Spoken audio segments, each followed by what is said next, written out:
Welcome to the 2018 State of the Department address. And before I get started, I just wanted to remind people about a few upcoming events. So tomorrow, under the leadership of Chris Pittenger, we have our Community Neuroscience Conference where we're going to honor Paul Dalio, who's an advocate, filmmaker, and who's going to show his movie about bipolar disorder. It should be a great conference. It'll begin, yes? Everyone who attends will get a DVD of his movie. There are 400 of them sitting in my office. I don't know if you could hear that. This is going to be the first neuroscience conference with swag. So if you come, you get a DVD of the movie. Yeah. Next week in Grand Rounds, we'll have Rebecca Campbell from Michigan State University, whose title is Shelving Justice, Understanding the Problem of Untested Sexual Assault Kits. And then the following week is Jennifer McFadden, who's going to be talking about hypothesis-driven entrepreneurship, which should be an interesting presentation, both of which are related to aspects of what I'm going to talk about today. Before I get started with my comments, let me just list all my disclosures. Particularly, I consult to a variety of companies, and I have stock in a few companies, and some patents that have been licensed related to the development of treatments for psychiatric disorders. All right. So we have seats. Folks standing up in the back. I see open seats right here. You have my personal invitation to come and occupy and sit down and make yourself to home. We have seats in the front row. You'll be the honored special guest. So what do we do in the Department of Psychiatry? We have one mission, and that mission is to alleviate the distress and disability associated with psychiatric illness. And we do that through delivering innovative care to patients, translating our research advances into clinical practice, developing teams of compassionate and dedicated clinicians and scholars. We also do this through our training mission by identifying the most talented people that we can, bringing them to New Haven, and helping them to realize their potential. And we do this by conducting research. Again, teams of scientists coming together to change the status quo. And we need each of these missions in order to do a better job in alleviating the suffering that people have, that torments so many people, and which is such a burden on individuals, on families, on communities, on our country, and on the world. So that's basically what we do. What I'm going to be talking about today is, first, it's been a heck of a year. Second, to talk a little bit about reflection on the fact of 100 years of women at Yale School of Medicine. Third, to talk a little bit about entrepreneurship. We still have a few open seats, 2 more open seats in the front row. Front row seats. Doesn't get any better than that. Although the view isn't, it's a little bit obstructive view. Yeah. All right. Hotbed of activity, and then I'll just sum up. It seems like every year for about the last 4 or 5 years, when I've thought about what we're doing, my first reaction was to become aware of the threats to what we're doing. And this year was unfortunately no exception. We're aware about the threats to the dreamers and the integrity of our academic community.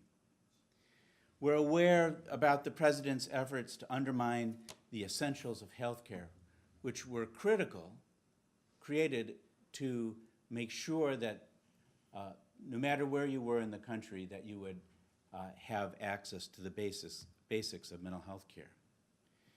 Once again, in what has become an annual kind of celebration or ritual, the governor has proposed to substantially cut the research support for the Connecticut Mental Health Center.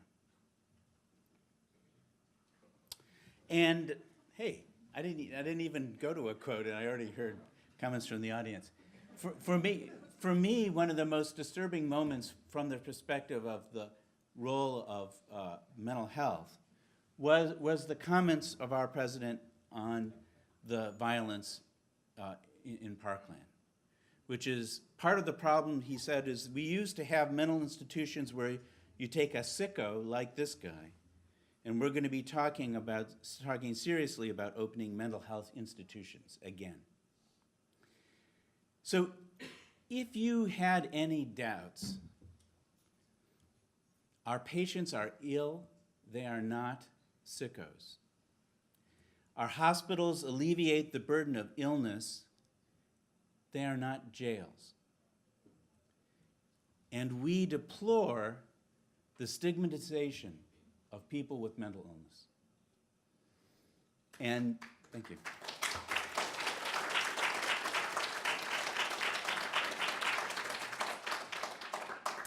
You know, when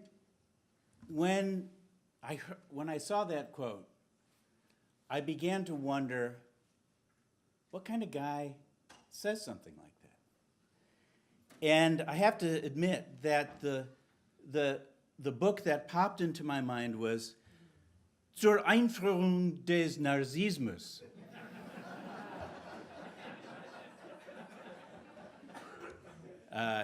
Introduction to Narcissism. And you know, I thought about that, but I didn't say anything publicly about that. But I think that these are extraordinary times, and it's clear that this is a time where some people are struggling with what is the boundary about what we say publicly as mental health professionals. And so you could not think about the Yale Department of Psychiatry this year without being aware of our faculty member, Bandy Lee, who was speaking about Donald Trump's mental health issues, particularly his competency. And that, as you may be aware, stimulated a lively national debate about the Goldwater Rule. Now, the Goldwater Rule came up during the Johnson-Goldwater election, and where apparently a lot of mental health practitioners were making judgments about Goldwater's mental health. It was a remarkable period earlier this year where I would say I was the recipient of a lively national email discourse about how the department should deal with faculty who didn't follow what people often would say would be a rule or an ethical guideline in the way that they would like. And it stimulated a lot of discussion inside the department and discussion between the department and the dean's office and the president's office. And I just want to make sure everybody understands where we came out, which is, first and foremost, we're an academic institution which respects academic freedom and affirms free speech. But the department and the medical school do not take positions or issue statements regarding the mental and emotional status of public officials, and we affirm the importance of conducting an examination of an individual and obtaining proper authorization before speaking publicly about that individual. So, so we are committed to the discourse, and we're committed to professionalism, and we're committed to struggling with the tension that those dual commitments create within our community. Okay, 100 years of women at Yale. This is an incredible moment in the country and the world in so many ways. You couldn't be part of American society and not get caught up in the discussion about sexual harassment, sexual assault, and the role of women in American society. It was just a remarkably intense, tumultuous year. And it's remarkable that the celebration of 100 years of women at Yale coincides with that, or as I like to call it, 101 years of women at Yale, because it's actually 101 years.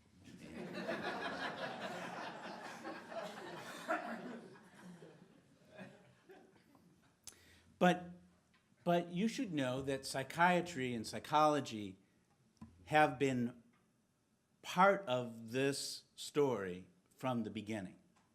So this is the first class, a picture of the first class of Yale Medical School that included women.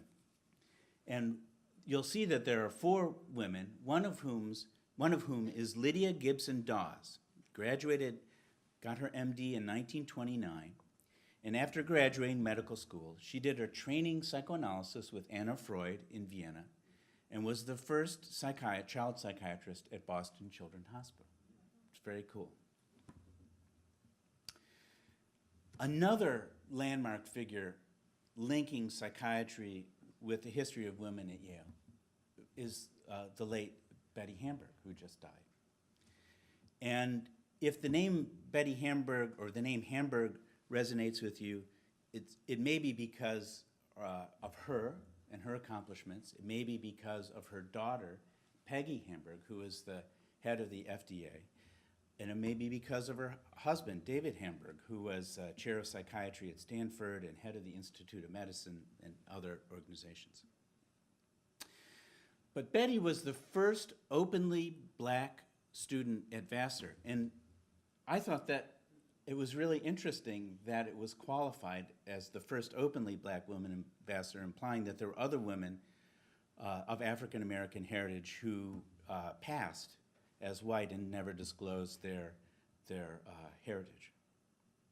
She was the first black female Yale medical student, graduating in 1948. And she emerged as a leader and pioneer in public health related to mental health, policy and psychiatry related to adolescents, and was a well-known adolescent psychiatrist. I read a number of her interviews in preparing for this Grand Rounds, and I'm just going to share two tidbits that really kind of shook me up. The first was, in describing her experience at Vassar, she said, "Some students told me that they really believed there was no such thing as an intelligent Negro." I mean, can you imagine saying that to a classmate? And then the second thing is, when she came to Yale as a medical student, she said it wasn't a very big deal to be an African American. It was much more of a challenge to be a woman. She said that people wouldn't listen to her when she would communicate in meetings. They wouldn't look at her. They wouldn't even often acknowledge her presence. So it was, a remarkable legacy.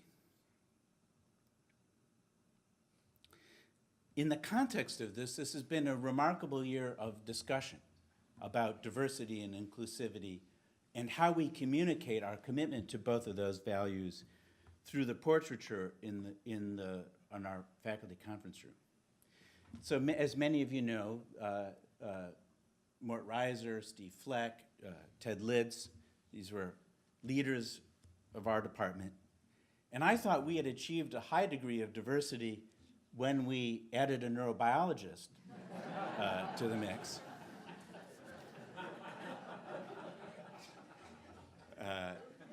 But apparently not everybody felt that way.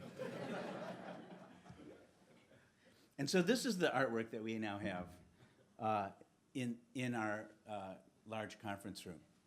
And I think one of the most important and constructive things we've done in a long time in this department has been to take our time and think about these issues, to talk about them as a community, and to approach this issue in a way that tries, on the one hand, to respect the traditions and histories, accomplishments of our department, and on the other hand, to respect our commitment to diversity and inclusivity, and the idea that when people come into a room, that they should feel that they have a place.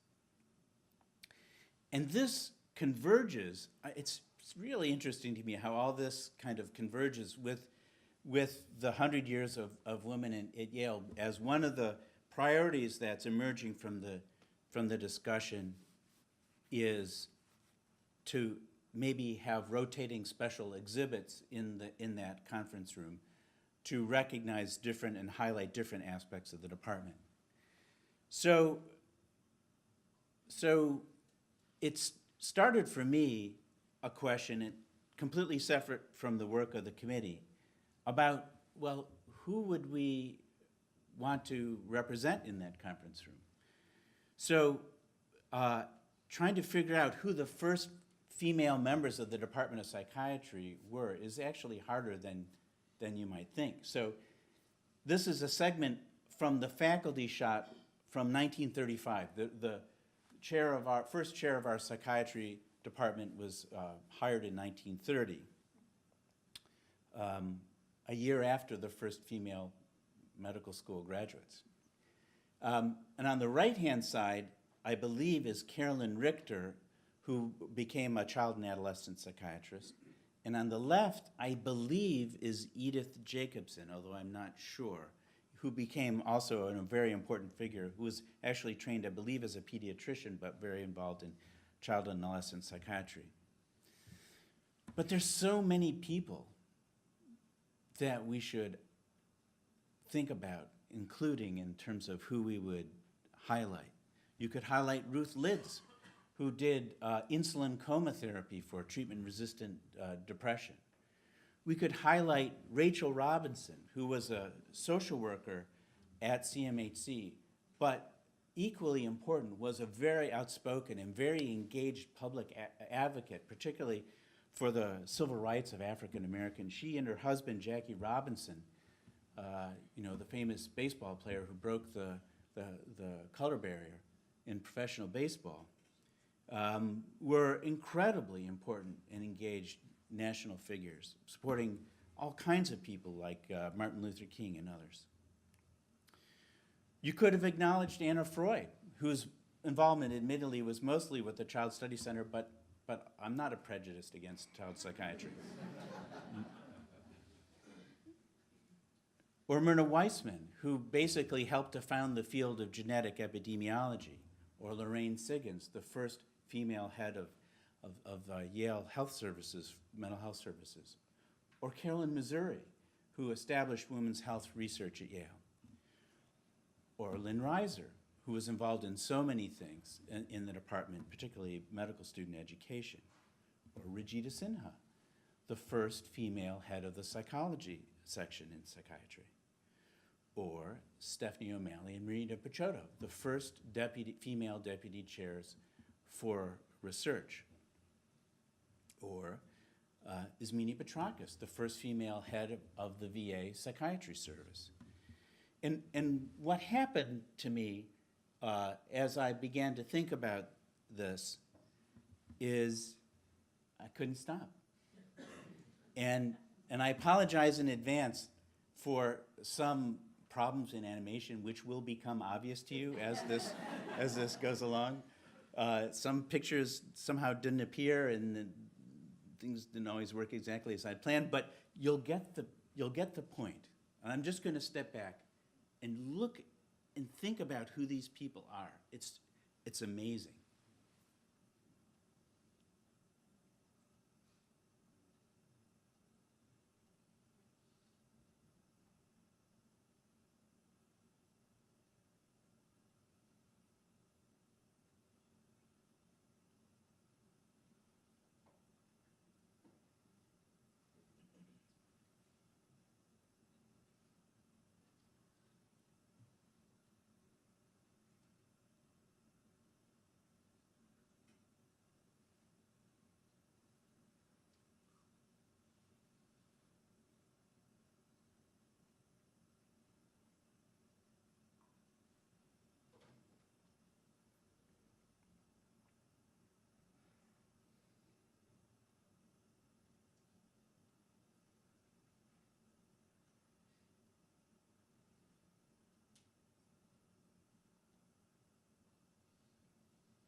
What an incredible legacy.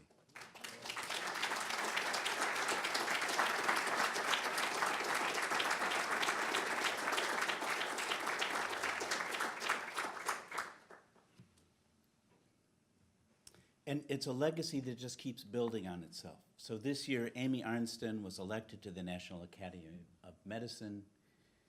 Hilary Blumberg received the Colvin Prize, which is their outstanding prize for mood disorders research.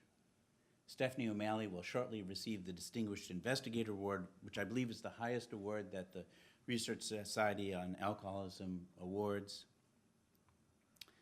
I'm very pleased to say that Kim Yonkers was selected to be the new director of psychological medicine at Yale New Haven Hospital, and we have a little bit of negotiation to complete before the appointment is finalized. And for some, it may be remarkable, but for me, it's completely not remarkable. In fact, it's just a recognition of the important contributions that women make in our department, that women are well represented in the leadership of each of the institutions in which we're affiliated. 55% of our executive committee are women. Cindy Krystal, Assistant Chair for Diversity, Stephanie O'Malley and Marina for Research, Ismini as head of the VA, Lorraine Siggins for Yale Health Services, and Regita heading psychology. This has been critical to the vitality of our department. We're extremely fortunate to have such effective and capable leadership in the department. Jean Steiner as medical director of CMHC, Linda Godleski, Associate Chief of Staff at the VA. In the medical school, Carolyn Missouri had been Associate Dean and is now head of, or has been for a long time, Women's Health Research at Yale. And at Yale New Haven Hospital, as I mentioned, Kim is one of the section chiefs. So this has been an evolution for our department, but one which we are all the beneficiaries of. I'm also pleased to say that around the country and at home, there are emerging new leaders. So Lisa Monteggia, who did part of her training here and was on the faculty briefly before moving to Texas, is now the newly appointed director of the Vanderbilt Brain Institute. Neil Epperson, I'm actually jumping the gun, but okay, is the new chair of psychiatry at the University of Colorado. She is I reanalyzed the data. She's the 43rd chair, but the 56th chair provost dean of psychiatry or other departments to come from the department. Kiki Kennedy's on the board of directors of Wesleyan University, and Lu Ming Li is completing a triumphal year as head of the resident fellow senate at Yale New Haven Hospital, where I believe she has had a big impact. One of the most impressive accomplishments of an emerging female leader this year was Ayanna Jordan's campaign for APA trustee. It seemed like every day I came in the office and opened my email, there was yet another compelling, moving, inspiring email from Ayanna, and she won her campaign in a landslide. And our Psychiatry Residents Association is also elected 2 female leaders. So there's a lot to be proud of. There's a lot to feel good about.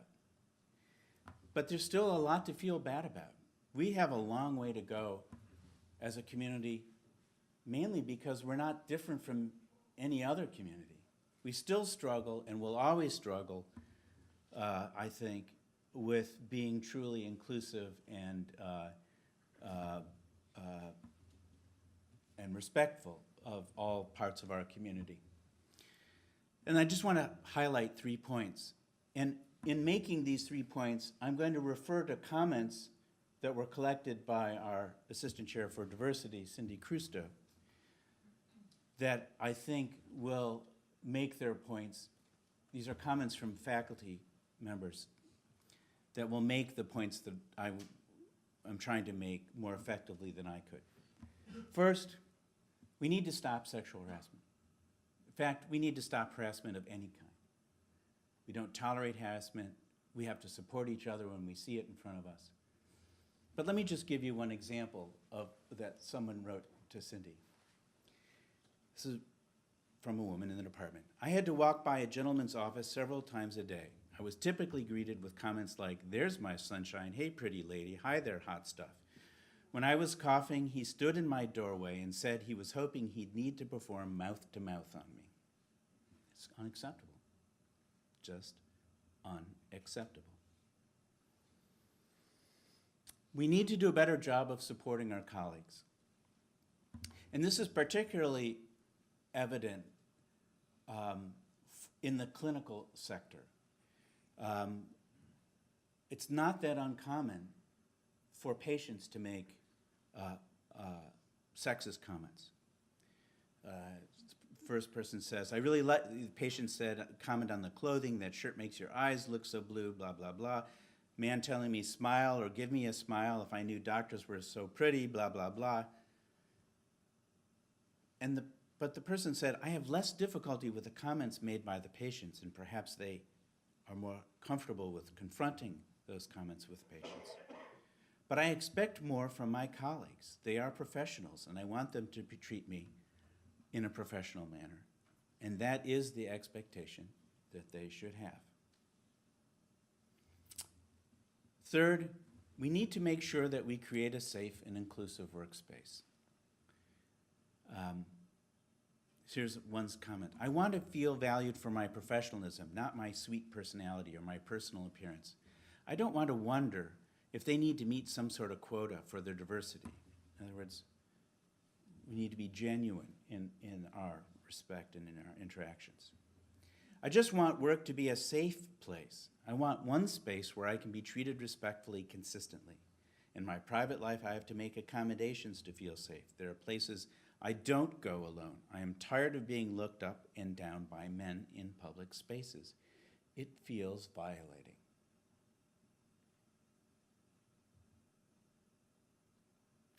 These are really troubling comments. But this is the real world. For men, you might be shocked. My suspicion is that the women in this room are saying, of course.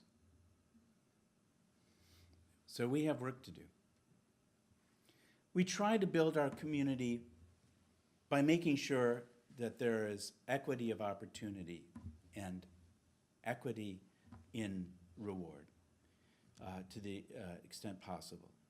Regarding salaries, efforts to increase the adequacy, in other words, the amount, transparency and equity, that we work to increase the diversity of our faculty and our students, and that we have structures through the diversity committee, through the mentorship committees, and through the medical school entities such as the SWIM, MORE, and the Dean's Council. And I'm actually very proud to say that Chris Pittenger is the newly elected chair? Newly elected chair-elect of the Dean's Faculty Advisory Committee. And it all boils down to one thing, which is that women are the future of medicine. For the first time, there are more women than men enrolled in medical school. And if we can't figure out a way, as a community, to be fully inclusive, respectful, and engaging of our female trainees and colleagues, medicine as an enterprise will not thrive. So that's what we're doing. Okay. Entrepreneurship. This is a picture of Vlad Chorich at a moment of great happiness. A company that he created, helped to create, and now leads, called Biohaven Medical Sciences, was listed on the New York Stock Exchange, which is a good moment if you are leading a company. That could be you. I like to think of the department as an invention factory. The phrase invention factory comes from Thomas Edison, who set up a group of people and charged them with inventing things. And that's, you may not realize it, but that's what we do, right? You invent ideas. You put your ideas into papers and books, which are inventions, which are licensed and patented and trademarked. You create curricula and educational materials, some of which are trademarked and may create educational companies. We create new treatments, identifying targets for treatments and new medications and new psychotherapies. And we develop markers and predictors of response or ways of delivering assessments or other kinds of things. So a lot of what we do in terms of meeting our translational mission, our educational mission, to alleviate the suffering and reduce the disability of mental illness, produce products that can be marketed. And it has historically created tension in Yale. As one part of the Yale community would say, essentially universities and therefore faculty exist to create knowledge that can be disseminated for free, like little butterflies, to make the world better. But I would say a more hard-headed view of it is that innovation has impact when it can be patented, marketed, monetized, because it's that process. That's what economics was created to do, to take a novel product and make it available to people. And I want us to think a little bit about what we do that could have an impact on society in that way. Now, Yale has developed an Office of Cooperative Research, and they have summits where they teach people about the innovation process. But I think all you need to do is to look around you in the department and you'll see this kind of innovation.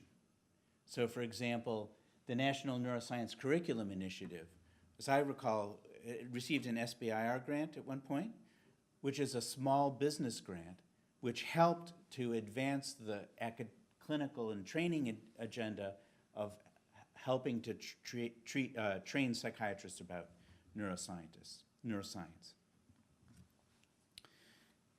Adam Shakrud here,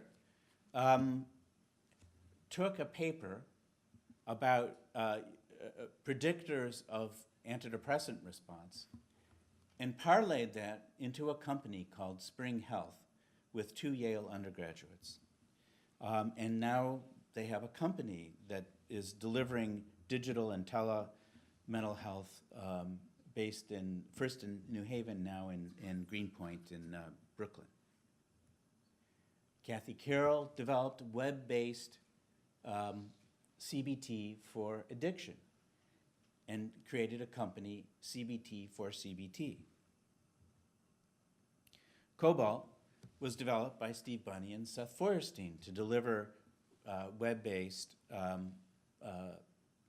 cognitive behavioral therapies for conditions like insomnia. And then Cobalt was sold to Magellan, which is also a good moment in the life of an entrepreneur.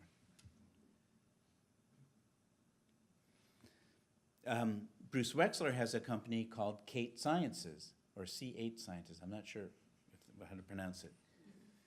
But he's actually created 2 kinds of companies. One is this company to disseminate web-based cognitive remediation strategies for education and treatment of cognitive impairments of mental illness.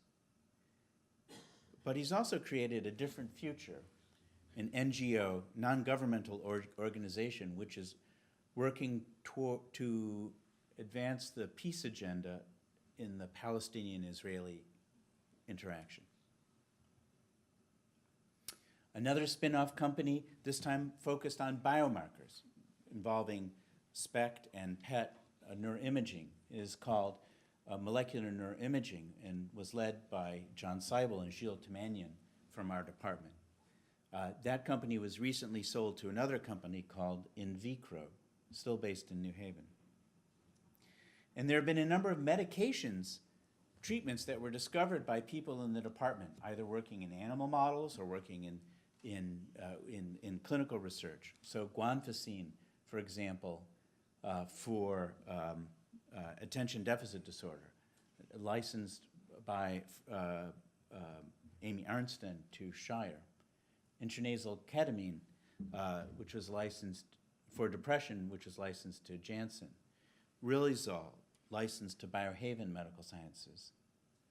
And actual companies formed around these patents and other patents. So the Neurogen Corporation, which was in Branford for a long time, took the technology about GABA pharmacology developed by John Tallman and Dot Gallagher and built a company around that. The Psychogenics Corporation still exists as a pharmaceutical company, but spun out of the 3rd floor of CMHC. And Biohaven, as I mentioned earlier, led by Vlad Chorich and Rob Berman. So what if you don't know how to do this? What if you've got a good idea and you don't know what to do? Well, I mentioned one place you can go, which is the Office of Cooperative Research at Yale, who can be very helpful and supportive. But we've created a process in the department. I didn't create it. Patricia Simon and now Seth Feuerstein lead this to train scientists in entrepreneurship in the service of having an impact on the US drug crisis. And this program exists already in the department. And we've been working with Seth to try to develop a kind of community to advance the digital health agenda, to help guide people and advise them on the development ideas and start having workshops to help further develop our innovation community. And this is a particularly timely thing because digital health is exploding in mental health. And it's hard to read an issue of a journal where you don't see something that's taking advantage of some kind of data that people are collecting either actively or passively. In this study, for example, they just logged the amount of time that people spent on their computers in the elderly population. In blue, people who did not have dementia, they had a kind of consistent pattern of computer use. And in red, people with dementia whose cognitive impairments were associated with a reduction in computer use. So if you want to monitor how people with dementia are doing, you don't have to ask them a lot of questions.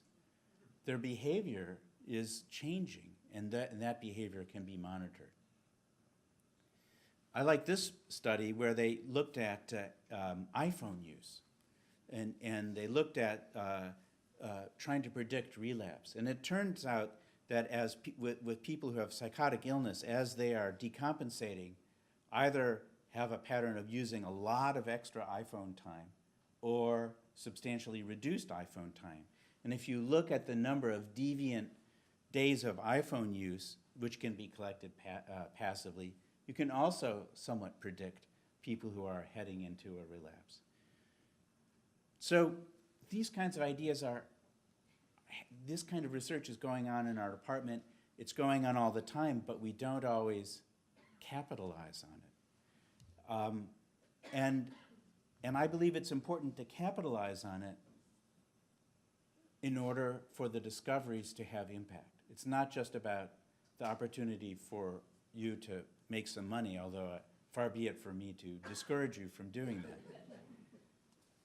But it's about how do you get your idea to make a change in society, which is the fundamental question we're always asking about all the work we do, both clinically and in our research and in our education. And this process of patenting the ideas and licensing and developing is part of that. So I just want to highlight a couple of points that I learned the hard way. First, you have 6 months from the time you first publicly disclose your invention or idea to patent it. And if you don't, like if you present it at a meeting and you don't patent it, submit a patent through OCR within 6 months, then you have set yet another butterfly free to fly where it may. To patent it, which you might want to do to start the process before you actually make that first presentation, all you need to do to get the ball rolling is to go to the OCR website, click on the faculty banner, the heading, click on submitting an invention, it's pretty straightforward, and then click, I have an idea. Faculty submitting idea.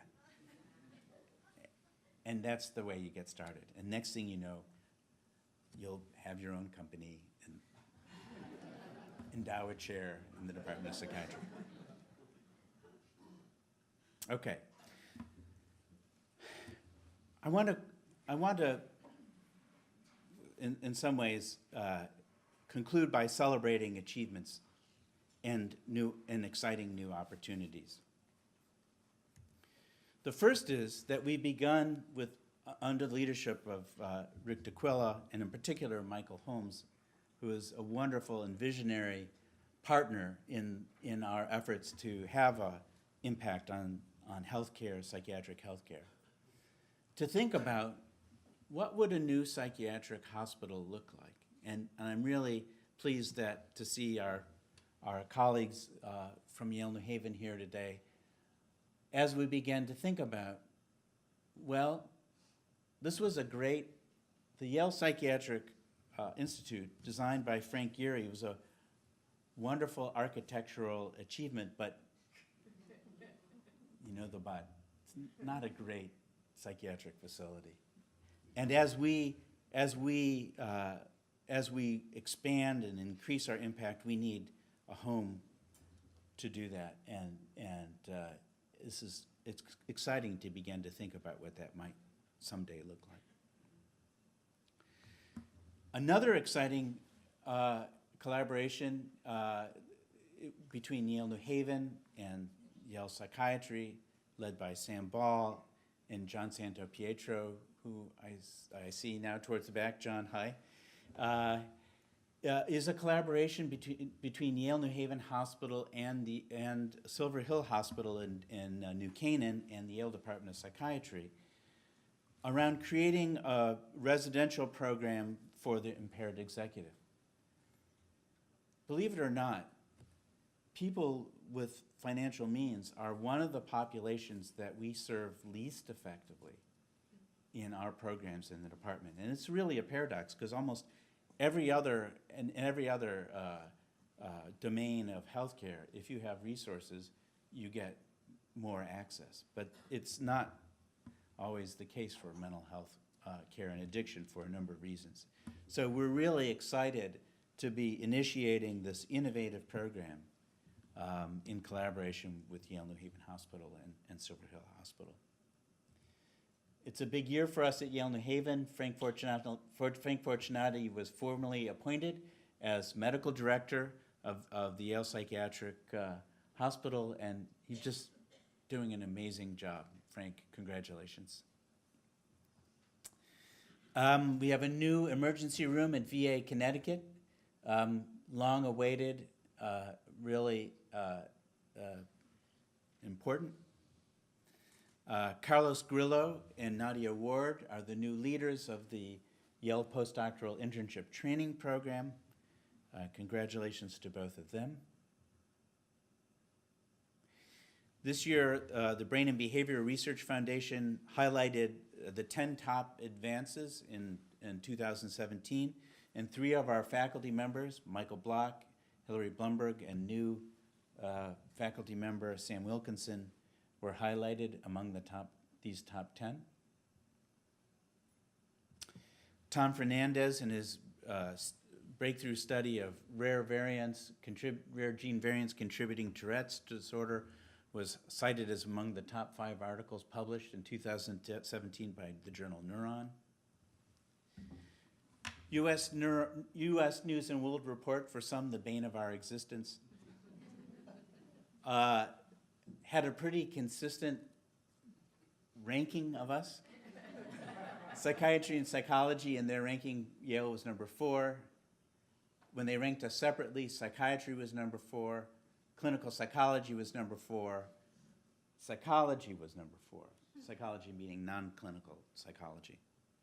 But the cool thing is that there's no other university in the country that's in the top 5 in all of these cases.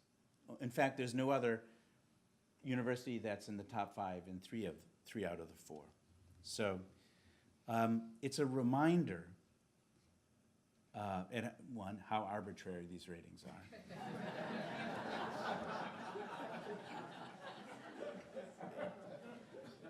But what a unique, diverse, multidisciplinary, interactive community we're in. How do we fuel this innovation? By writing grants. And those of you who write grants know what I'm talking about. And we're pretty darn good at it. So one of the things that I find most interesting about this graph is, despite fluctuations in the economy and all that sort of thing, we've had a fairly steady progressive growth in our funding from around 88 to 17. Steeper as NIH funding was doubled, and increased, but pretty steady. Despite just fundamental changes in the faculty at various points over the years, which highlights what an incredibly resilient community we are, and the depth of our bench in terms of the academic mission. It almost goes without saying, but of course I'll say it, that we're once again the #1 funded Department of Psychiatry in the country. I do want to acknowledge 2 people in particular. Cyril D'Souza, who is the #11 funded. Cyril, congratulations, top fund in terms of NIH funding. And Suchitra Krishnan Saran, I think #15 in that list. which is really an incredible, incredible accomplishment. Good work, folks. I'd also want to acknowledge that Jerry Senecora will start in August as the new George Gross and Esther Gross Professor of Psychiatry, continuing his leadership of depression research and the interventional psychiatry, co-leadership of the interventional psychiatry program at Yale New Haven. Lots of accomplished teachers: Larry Davidson from the American Psychological Association, Paul Kerwin, American Association Geriatric Psychiatry, as you see, and so on and so on. Lots of incredible teachers who've been recognized for our accomplishments. This year we had a retirement party for Tom McGlashan, who has been just a transformative figure in mental health research, particularly drawing interest in research on the high-risk population, or sometimes called prodrome. And of course, our marathoners, Brian Furline, top 25%, that's good. David Saunders in the Solnit program, number 11 in his age group in the New York Marathon, pretty incredible. Tomorrow we'll recognize Paul Dalio, who's a writer and director and composer, for his contributions to mental health research advocacy.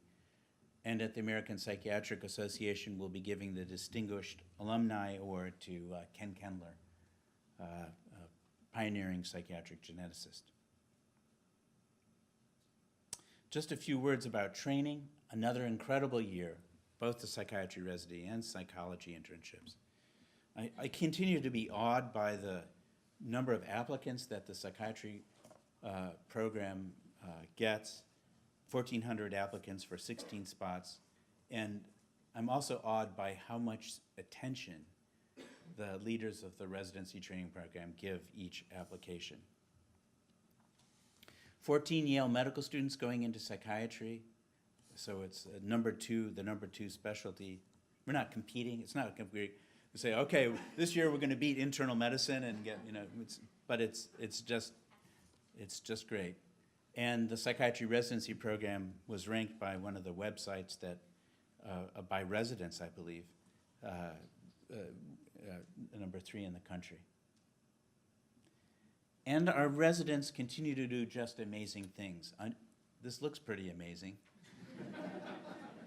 but I don't think all of you appreciate that our residents are generating, running interest group, advancing the development and vitality of our community in so many topics, from LGBTQ issues to various ethnic or racial communities within the department.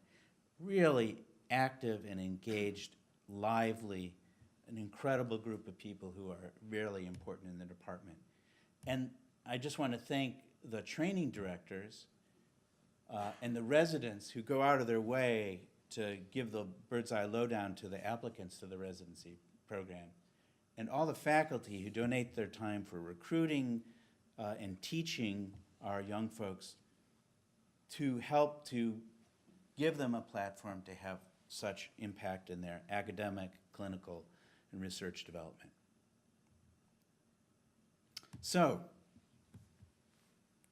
you were probably wondering now when this was going to end. I want you to remember that this is a special community, that it's a place where everybody, we strive anyway, to make it a place where everyone is welcomed and respected, where there's room for everyone to make a contribution, to have an impact, where everyone here has access to me and the rest of the leadership of the Department of Psychiatry to bring concerns and opportunities to our attention, where everybody's paid reasonably fairly, and where everyone is held to a high standard of professionalism. That this is a community of excellence, that we never do anything intending anything other than an outstanding level of quality in what we undertake. And it's a community of innovation. And innovation stems from three things: creativity, courage, and energy. And this is a creative, bravely, energetically creative community that lives in the space of innovation. And as a result, it's a community of impact. And we're changing things, doing things better, and the impact of what we do extends beyond our community. So I want to thank you all for being a part of this community and endowing it with these features, and to say I look forward to the adventures in the year ahead. Thank you.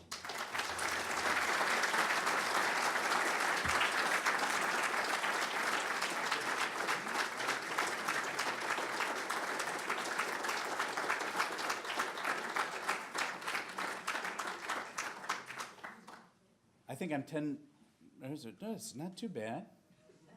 Not as bad as I thought. So I guess there's room for, if people would like to ask questions, you're welcome to. Yes, yeah. Not a question, just a thank you. It's really refreshing and thorough and terrific to hear this wide variety of things going on here and just the way you presented it. So thank you. Thank you. Thank you for saying that. All right, I'm not going to extend this anticipation phase. I'd be happy to talk with folks who would like to talk. And again, thanks so much. And grand rounds next week.